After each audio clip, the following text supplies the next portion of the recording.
I am Sakshi. I am 9 years old. I am 130 centimeters tall.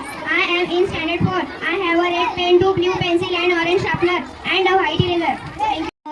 Full of sweet. She gave Priya one sweet at a time. But Priya wanted more, many more. She quickly put her hand in the jar of sweet. She put 1, 2, 5, 10 many. But her hand was stuck in the jar.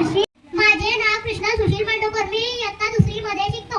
मी आज तुम्हाला APJ Abdul Kalam यांचं भाषण म्हणून दाखवणार आहे. त्यांना आवड होती पायलट बनवायची. ते पायलट बनायला गेले. त्याची हाईट 1-2 इंची कमी होती. तर ते घरी चालले गेले. एका दिवशी एक माणूस आला त्यांच्या घरी. त्याने म्हटलं की तुला पायलट बनणार आहे का? एपीजे अब्दुल कलामने म्हटलं हो. तर मी तुला बनवतो पायलट. थँक्यू.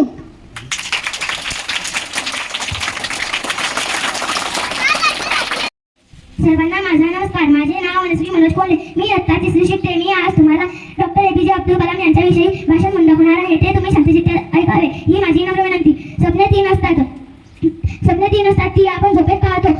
तर खरी स्वप्ने तीन असतात जी आपली झोप उघडतात. असे म्हणणारे भारतरत्न डॉक्टर एपीजे अब्दुल कलाम ज्यांना आपण मिसाईल मॅन म्हणून ओळखतो. त्यांचा जन्मदिवस 15 ऑक्टोबर हा सर्वत्र वाचन प्रेरणा दिन म्हणून साजरा केला जातो. सर्वांना माझा नमस्कार. माझे नाव देवांशी संतोष कोल्हे. मी इयत्ता 3री शिकते. मी आज तुम्हाला डॉक्टर एपीजे अब्दुल कलाम यांचे भाषण म्हणून दाखवणार आहे. ते तुम्ही सर्वांना डॉक्टर एपीजे अब्दुल कलाम यांचा जन्म 15 ऑक्टोबर 1931 रोजी झाला होता. त्यांनी त्यांच्या बालपणी खूप कष्ट केले. त्यांनी 1960 मध्ये एरोनॉटिकल इंजीनियरिंग पूर्ण केले. मेरा नाम सानिका विनोद धाइडे है. मैं 4ठी कक्षा में पढ़ती हूँ. मैं आज आपको डॉक्टर एपीजे अब्दुल कलाम पर छोटी सी कविता सुनाने वाली हूँ. तुम कमाल कलाम हो, तुम कलाम कहूँ, मैं तुम्हें कलाम कहूँ या कमाल कहूँ, तुम्हें एक खोज कहूँ या भारत की रेत लहराने वाला ध्वज कहूँ. हे कमाल, तुम्हें दिल से सलाम. Thank you.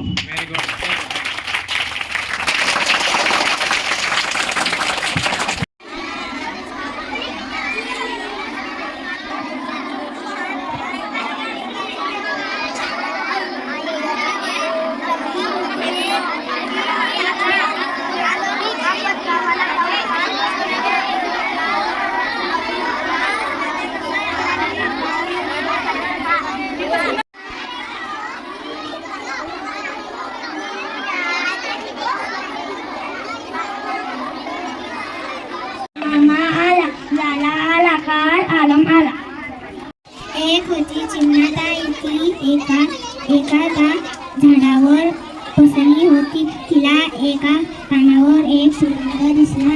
ती त्या सुगंधाला खायला लावली.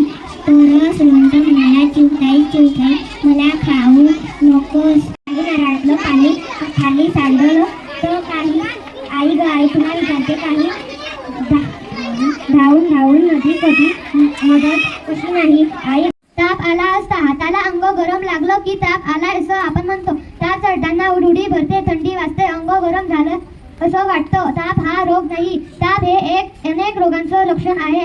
ती एकदा झाडावर बसली होती. एकदा तिला एका पानावर एक सुरवंट दिसला. ती त्या सुरवंटाला खायला धावली. तर सुरवंट म्हणाला, चिवताई मला खाऊ नको. तुपा झाली पण